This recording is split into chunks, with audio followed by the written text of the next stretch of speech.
విజయ, ఇది ఎవరి పని ఉంటుంది?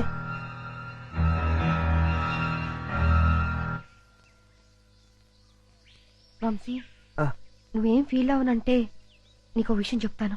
ఏమిటది? మన మీద దాడి జరిపించింది మీ నానే. మా నాన్న?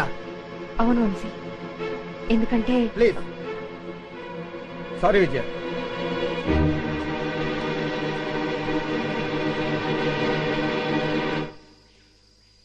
విప్పసారా తాగి దుప్పు మాంసం తింటూ అడివంతా తిరిగి ఆడదాంతో తన్నులు తినడానికి మీకు సిగ్గులేదురా? కుర్రో మొర్రో అంటే చెప్పుతో కొడతా. అల్లూరు సీతారామరాజు మా తాత, సుభాష్ చంద్రబోస్ మా నాన్న. ఎదో కోతలు కూయమంటే కూస్తారు, వేయించిన చికెన్ ముక్కలు తినమంటే తింటారు.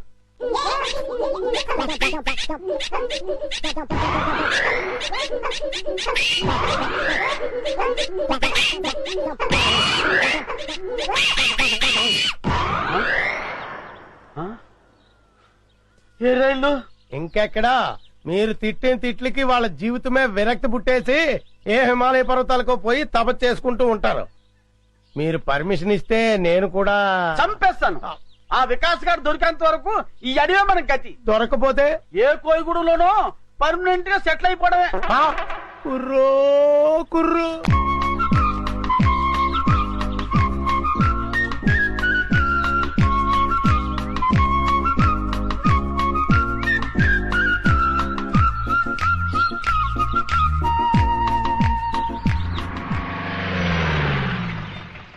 సార్ ఇటు వెళ్తే చాలా దగ్గర అవుతుంది సార్.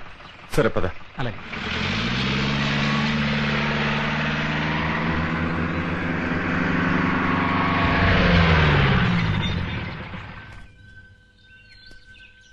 సార్ ఇంక జీప్ వెళ్ళదు. తంబళకొని ఇంకా ఎంత దూరం ఉంది? ఇటు అడ్డదారిలో వెళితే అరగంట పడుతుంది.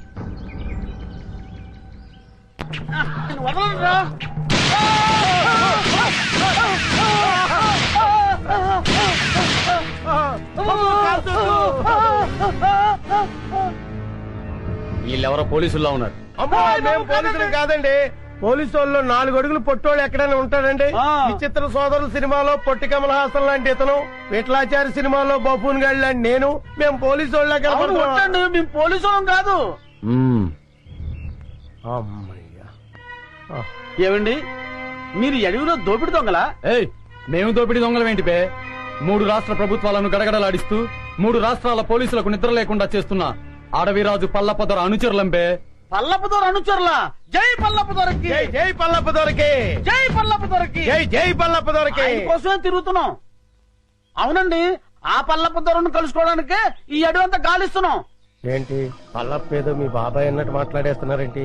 పల్లప్ప దొరతో తేడాలు వస్తే తలకాయలు పుచ్చకాయలు లేచిపోతాయి. ఆ విషయం నాకు తెలుసురా, కానీ నీకు తెలియని విషయం ఒకటి ఉంది. ఏంటి? ఆ పల్లప్పకు మన ఫారెస్ట్ ఆఫీస్ విజుకు అస్సలు పడదు. దాన్ని అడ్డం పెట్టుకుని కథ ఎలా మలుపు తిప్పుతానో చూడు. ఏంట్రా మీలో మీరు గుసగుసలు? ఏం లేదండి, మేము పల్లపదొరను చూడాలి. మమ్మల్ని పల్లపదొర దగ్గర తీసుకెళ్ళండి. ఎందుకు? అది చాలా రహస్యం, ఆయనతోనే చెప్పాలి. అయితే రండి. కానీ పల్లపుతో వ్యవహారం కత్తి మీద సాము లాంటిది. వ్యధ వేషాలు ఏమైనా వేశారో ప్రాణాలు లేచిపోతాయి. ఒట్టు మాతో ఏ తేడా రాదు. పదండి.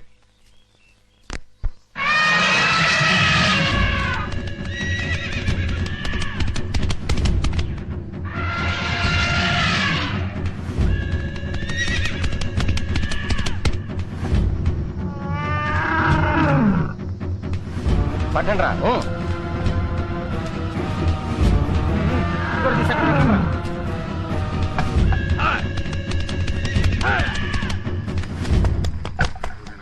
ఇంకా కాలేదా? ఇదిగో అయిపోయిందన్నా. తొందరగా కానివ్వండి. అన్నా, ఆ జర్నలిస్ట్ మళ్ళా వచ్చాడన్నా.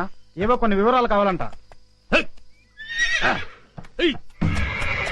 నమస్కారం అండి. దాసు అన్నా, అతనికి ఏదో డీటెయిల్స్ కావాలంట, చెప్పి పంపించు. అట్టగేనా?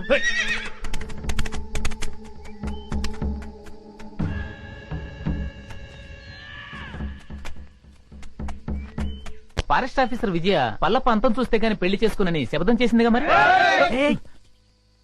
నెమ్మదిగా మాట్లాడవే బాబు.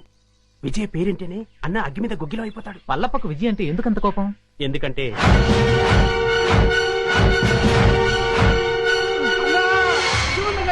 అయిపోయింది అన్నా.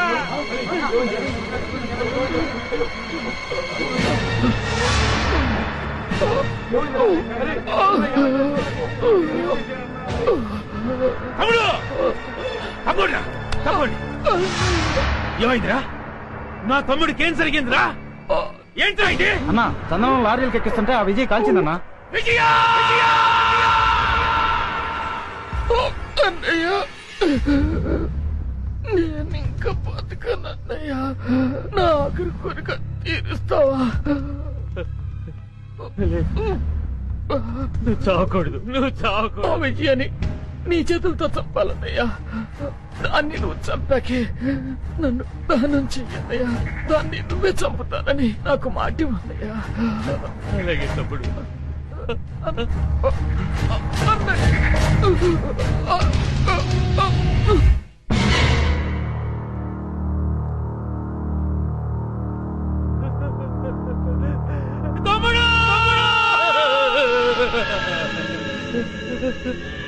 తమ్ముడు, దాన్ని నేను వదలనురా, దాన్ని నేను వదలను. అదేంటి అతను చనిపోయి ఎన్ని రోజులైనా అతని బాడీ ఇంకా చెడిపోలేదా? మేము రాసిన పసర్ల వల్ల ఇంకా చెడిపోలేదు. ఎన్నాళ్ళులా? రాయ్ పత్రిక, నువ్వు వచ్చిన పని అయిపోయింది. ఎలా ఎలాంటి ఎలాంటి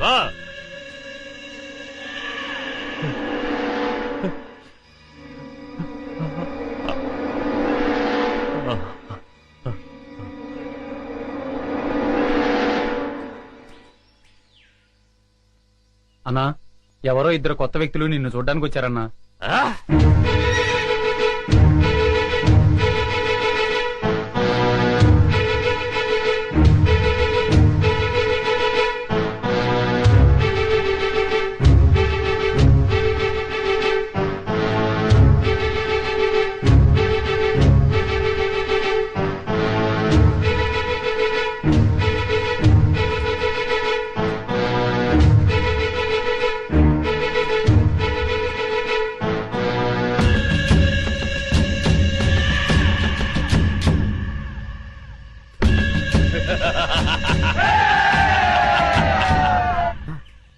ఈ అడవిలోకి వచ్చి పడ్డాను.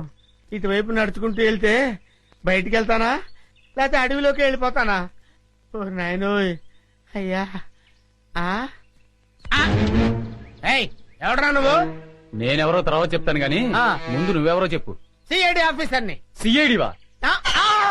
పద పద. ఎక్కడికి? పద.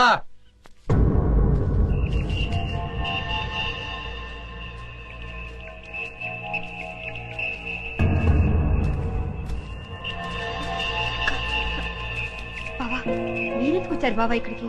బాబీ అడవిలో చిక్కుకుపోయి ఉంటే మేము అక్కడ ఉండలేక వెతుక్కుంటూ వచ్చేసాం. విద్య, బాబు కనపడ్డా? నా బాబు ఎక్కడ విజయ? బాబు లేకపోతే నేను బ్రతకలేను విజయ. బాబు బాబా చెప్పు బాబా. ఊరుకోచే, బాబు దొరుకుతాడు. ఊరుకోచే. అక్క బాధపడక, అక్క బాబు దొరుకుతాడక్క. బాబు కావాలి, బాబు దొరుకుతాడు. విజయ వాడు ఎన్ని పాటలు పడుతున్నాడని.